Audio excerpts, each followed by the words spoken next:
Hey, this is Tyler Harmon. Thanks for listening. A while back, we did a full-day Marketing for Founders seminar for early-stage founders and owner-operators. There's a lot of really great insights in here from years of growing startups that I think any founder might find valuable. But before we dive in, just a quick disclaimer. This is a series cut from live recordings that I've edited down to about 4 hours of content. These concepts are easy to grasp, but it's calorie dense and there's very little fillers in here. So take your time with it. So without any further ado, let's get to it and try to keep up. All right, so this section here is called Avoiding the Landmines. These are things that could save you lots of money, lots of time, or just keep your business alive here. So, the first thing, this is what I talked about before. Man, I wish you didn't spend your money on that. I say this probably once or twice any month. I wish I didn't have to say this.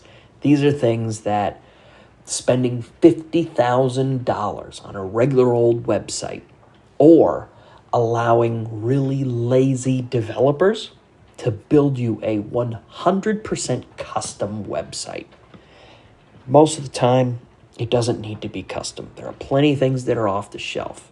Like, what happens when you fire this person or they fire you as a client? Now you're stuck with this website that nobody can work on because they built this 100% custom.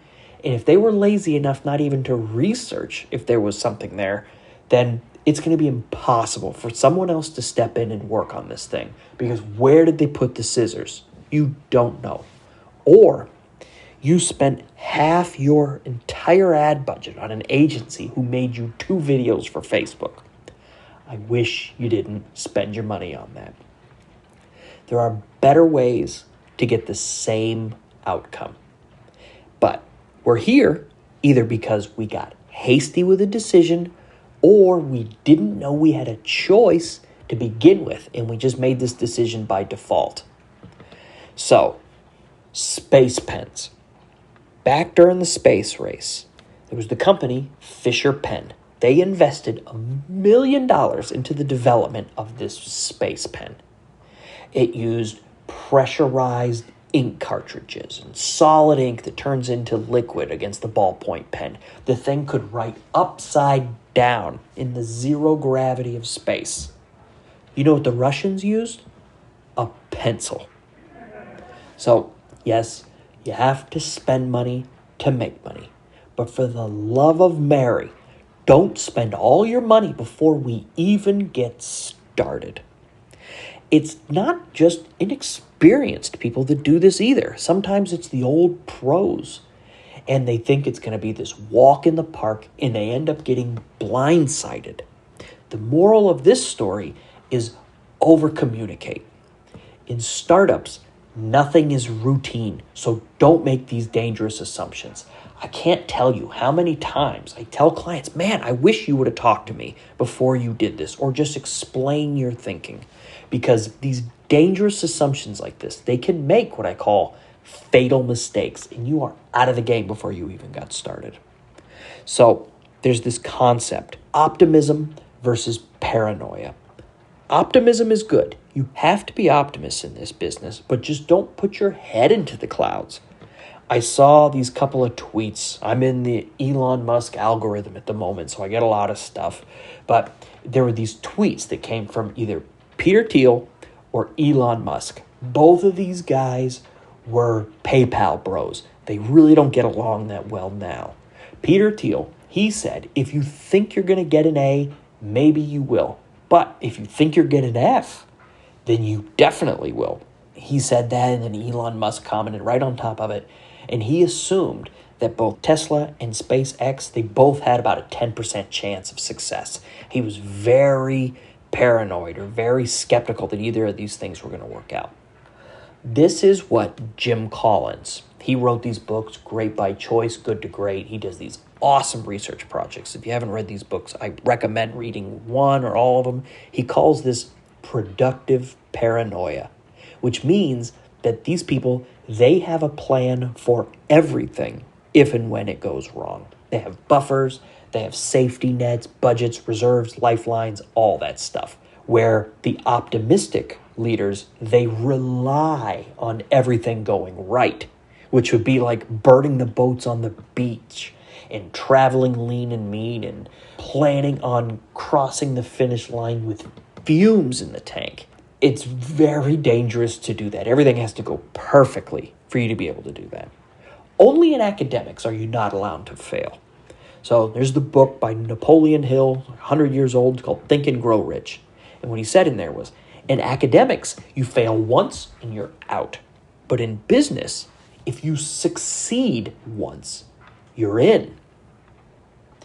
Another thing to think about is the right way and the wrong way. There is no right way, but there are plenty of wrong ways. This is a new business. There's no right way to anything in there. Remember, we're going from 0 to 1. It's trial and error to figure out what works. But there are certainly some things that you can skip over at the very beginning and save yourself some time and money. There's something out there, it's called the Bayesian search method.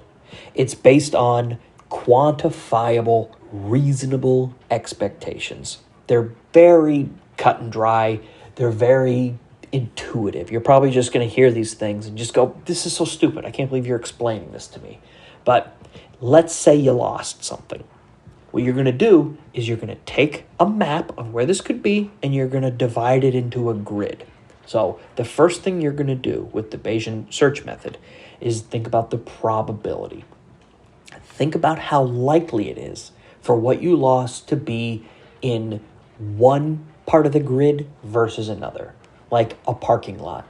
You lost your car in the parking lot. Let's say there was only 100 spaces, but you still lost your car there.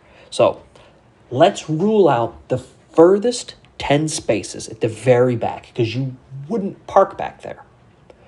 And rule out the 10 handicap spaces closest to the building. And then also base this on your habits, the probability. You always look for a close spot. So maybe you prioritize the spots closest to the building first. If it was me, I'm going to look for big empty spaces a little bit further back because I'm not fighting for a parking spot just close to the beginning. I'd rather get a couple of steps in, and get a little fresh air on the way in. Then, once you think about the probability, think about the findability.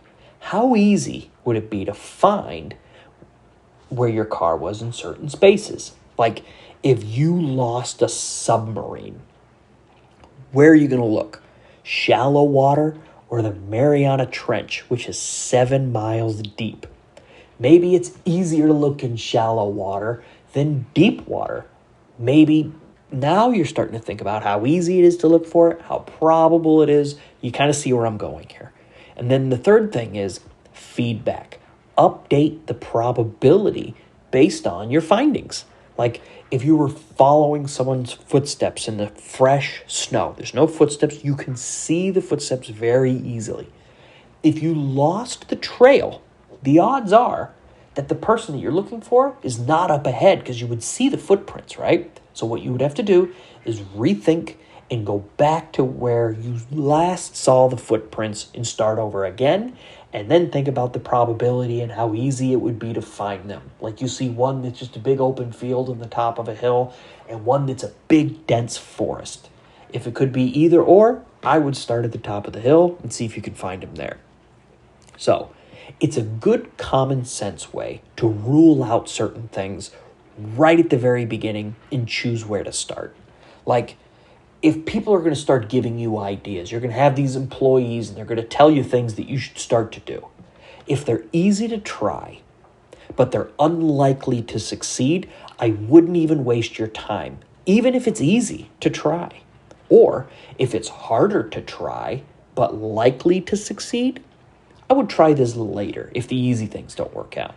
But if they're easy to try and likely to succeed, I would start there. Because remember, rule 1 of a startup is stay alive.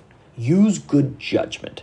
And this can kind of help you slow down, because that's the main thing that I want you to take away from this, basically, is slow down a little bit. People are going to start suggesting that you do things. And they're going to sound smart at the time.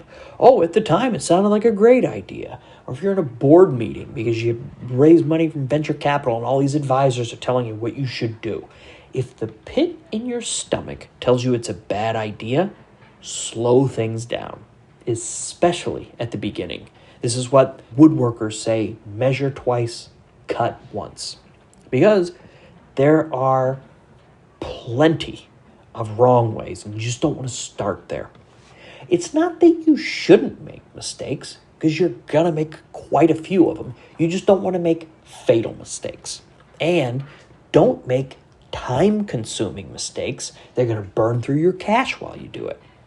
There are 2 reasons to avoid testing these innocuous wrong ways. Oh, it's easy to try. What if it works? People love testing for the sake of testing. That's what they do, especially in marketing. Oh, we're just going to do some testing here.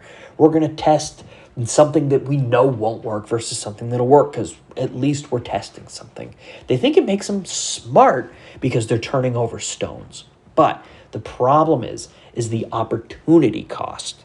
It takes your focus off of one thing and it directs it towards another. What are the things that you're passing up doing that are likely to work? And what are you focusing your energy on now? And the other thing is that most things that people suggest are not as simple as you think they are. There's this concept, it's called shaving a yak. And if you're in a startup, you're going to be shaving a lot of yaks. What this means is, in order to do A, you have to get B figured out. In order to do B, you have to take care of C. But before you can do C, you have to do D. And at the end of this, you're down at the zoo shaving a yak. In order to launch a website, you need a domain. The domain is on GoDaddy, and you don't have the login. The developers have it, but they haven't been paid yet, so they're not going to help you. So you got to pay them. But your wife is across town, and she's got the company checkbook, and so on.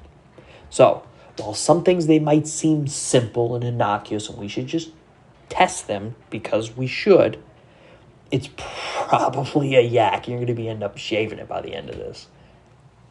So the other thing that you're probably going to start getting a lot of pressure on are taking shortcuts. Shortcuts are the new perpetual motion machines. So people have been chasing these machines for the last thousands of years, and there's still plenty of people out there convinced that they're going to figure it out one day. Really, it's a fun hobby. The quote about these perpetual motion machines is that the challenge with them is where to hide the batteries. Now, there are new versions of these perpetual motion machines, and I call them shortcuts. Need to increase the sales on your website? Great, go ahead, run a discount promotion. 2 for 1, 50% off, 20% off. How long can you expect to run these things and have them work? The faster they work, the faster they're going to run out of gas. And there's just lots of crap that they're going to start throwing at you. I get so many emails in my inbox every single day. These people promising to double my return on investment overnight. Get 5 times the number of followers on Instagram. Get 6 packs without working out. Be thoughtful enough to understand what's reasonable and what isn't. It is so tempting to give these things the benefit of the doubt because maybe you stumbled on something that's actually really good. And the other thing is that if someone can guarantee that you get a 5x return on your ad spend, that doesn't mean that they can. That's not what guarantee means. What that means is that if they can't do it, you don't have to pay, or you don't have to pay as much after you pay the startup fees or whatever. But you're gonna pay in other ways. Maybe in money, but definitely in time and in resources and in opportunity cost. So the same thing can be said about growth hacks when you're talking about shortcuts. These are these magical little things that are going to grow your business overnight, and they just don't exist. When it comes to growth hacks, the only thing you should be thinking of is the actual growth metrics. This is something that Dave McClure came up with, and it's called the Pirate Metrics. AARRR. So it even sounds like a pirate. R. It's awareness, acquisition, revenue, retention, and referral. This goes back to those things that most businesses figure out on their own before they realize that there's a term for it. Once you realize all these places that you can color, you can start coloring and get creative. So you can think about ways to increase awareness, ways to increase acquisition, improve acquisition, revenue, retention, and referral. Referral is a big one that a lot of people overlook. Dropbox was famous for one of their referral programs. They gave away free space to people who would refer their friends. Remember, everybody has a Dropbox, and most of them are free. You get 5 gigabytes or whatever it was. Back in the day, when they were trying to grow really fast, if you gave an email of some of your friends and they joined Dropbox, they'd give you an extra 5 gigabytes for doing that. So, now that you know that Pirate Metrics exists, go check it out on Google and see the types of things that you can do for every little aspect of your business through awareness, acquisition, revenue, retention, and referral. And once you figure that out, add value there and figure out how you can gamify those things. So let's talk about competitors for a couple minutes. I heard this story that Charlie Munger told once. It's about this guy with this horse, this beautiful horse. It was really easy to ride. But every once in a while, the horse would get really hostile and vicious. It was impossible to control, and so it made it really dangerous to ride the horse. So the man takes his horse to the vet and asks what he should do. The vet says, "That's easy. Next time your horse is behaving well, sell it." So we all have this very limited view of these brands and competitors that we see. What we're looking at is not the reality. So we see their ads all the time and we think, well, whatever they're doing must be working. It must be profitable because I see their ads all the time. Why? Just because you see their ads, you think they're being successful?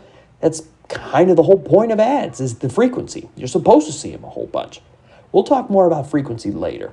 But years ago, I worked at this ad agency, and the sales guys were slime balls. So much that they signed 2 competing CBD companies as clients. And then I had to talk to both of them every single week. They didn't know that we were playing both sides, but they were aware of each other's businesses, and they both thought the other one had it better off. Back then, CBD was really hard to advertise online because it wasn't legal, so you couldn't get the ads approved. And it's the same thing with cannabis, even today. But if they only knew that both of these brands were going through the exact same challenges and that they had the same advertisers running their campaigns, I wonder, would they have changed their business if they knew? Maybe they just would have fired us and found a new agency and just kept everything the same. Who knows? But worse than comparing yourself to a customer is just straight copying your competitor. At another agency I worked at before, we launched the paid ads for a big fresh food dog brand at a previous agency years ago. That was back when they were really little. They're big now, but they were small back then, and momentum was slow, and the cost of bringing in new customers was expensive. Remember that old snowball analogy from Warren Buffett? Start small, get a big hill. But they hired this idiot brand manager to come in, and his first brilliant idea was, we'll just copy what the competitors are doing, copy their website and their ads, almost verbatim. So we did, and obviously it was a disaster. So luckily that idiot was fired and we could finally get back to work. The guy was trying to find a shortcut. Shortcuts don't work. A horse never runs so fast as when he has other horses to catch up with. You don't get big overnight, so it's really hard to measure up to big companies that have been around when you're so new. You just have to keep showing up every day. All right, so here's a good story for you. This is probably something that happens to you, I would say, once or twice a week in some fashion of your life. So it's about Frank Sinatra. He's in the studio, recording with the orchestra, doing in the wee hours of the morning or something like that. And he's been in there for a couple hours. So he says into the booth, he says, "Hey, been here for a couple hours. I'm getting kind of hungry. Grab me something to eat." So somebody in his entourage sitting in the booth goes out to the rest of the entourage in the hallway, finds this guy, Joey Bag of Donuts, whoever, and says, "Hey, Frank's hungry. There's a deli across the street. Go get him something to eat." This guy says, "What should I get him?" He goes, "I don't know. Give him a meatball sub." So he runs across the street. He's going to go get this meatball sub. Walks up to the guy at the deli counter and says, "Hey, I need a meatball sub." we don't have meatballs. He goes, well, Frank Sinatra's across the street in the studio, and he wants a meatball sub. So you're going to make him a meatball sub. He goes, guy, I don't even have meatballs here. He goes, well, you better go get some, because I'm not leaving here without a meatball sub. So next thing you know, he's kicking this guy's ass to try to get this meatball sub. So who knows if he even gets it or not. But he ends up back at the studio with this meatball sub. And by that time, Frank's probably even gone. He's not even there anymore. The guy who asked him to get the thing probably forgot he even asked him to get it. Thing is, to this guy, he was told to get meatballs. For all he knows, Frank did say meatballs. He wanted a meatball sub. But there is no way this guy's going back into the studio to check and see if tuna on toast was okay. So he's in a pickle. But also, and I think this is the main point, it's easier this way. There's no choices, there's no nuances, there's no gray area. Meatballs. Another way to describe this is well-intentioned insistence. When you get on the phone with a stubborn customer service person, they tell you no for virtually no reason at all. Or some web developer telling you that you got to use this overly expensive workflow just to build something as a quick experiment. There's a 1,000-year-old saying, and it's the road to hell is paved with good intentions. This is going to happen to you tomorrow, and you're just going to say to yourself, Frank's Meatballs. And this is now part of your vernacular. You see it all the time. People are just following these things for no good reason. It's chalked up to following orders, best practices. That's what they're doing. There's this other good story, kind of similar to that. It's about these monkeys in this experiment. We used to always tell each other this in the Air Force. So what they did was they took these 5 monkeys and they put them in this room. And then they put a ladder in the middle of it, and it goes up to a bunch of bananas at the top of the ceiling. And if they climb the ladder, they're all going to get sprayed with this cold water. So they put the monkeys in there, one goes up the ladder, they all get nailed with the hose. Then another monkey tries to go up later, and he gets nailed with the hose, and so does the rest of the other people with the cold water. So after a few times, the other monkeys, they start to police themselves, and they're beating any one of these monkeys that tries to go up that ladder. And so one by one, they replace one monkey at a time. And after a few beatings, the new monkeys learn. The new monkey goes in, ooh, look, bananas. And then the other monkeys just kick their ass. And so now, after they replace all 5 of these monkeys, none of these new monkeys have seen the water. And they know not to go for the bananas. They just know this is the way things are. We don't question them. So they could continue this experiment. And they could have the 10th generation of these monkeys, and none of them even know there's water, and they're all going to just still stop anybody from going up that ladder. You don't go up the ladder. As a founder, you're going to see this with your employees and your vendors, designers, developers, engineers, your salesmen, your marketers, finance guys. There are plenty of firm rules to abide by, right or wrong, but I would say it's worth investigating. This is your company. If the monkeys try stopping you from going up for the bananas, you tell them to screw. Don't build your company or any part of it by default or the lowest common denominator. Most likely, you are still in the realm of 0 to 1, and you're trying ideas that are going to be indefensible. Just don't make fatal mistakes. That's all. All right, so let's talk about airplanes for a minute. Let's talk about 2 vastly different jets. First, the A-10 Warthog, and then the Stealth B-2 Spirit. So, the A-10. This thing was designed for close air support for soldiers on the ground. The thing is indestructible. It was designed to take off and land at almost any airbase or forward operating location, or FOL, F-O-L is what they call them. This thing was an engineering masterpiece from beginning to end.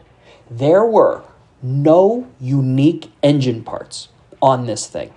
You could land at any base, and you can use tools that are just laying around in any airplane hangar to fix this thing. No special pieces.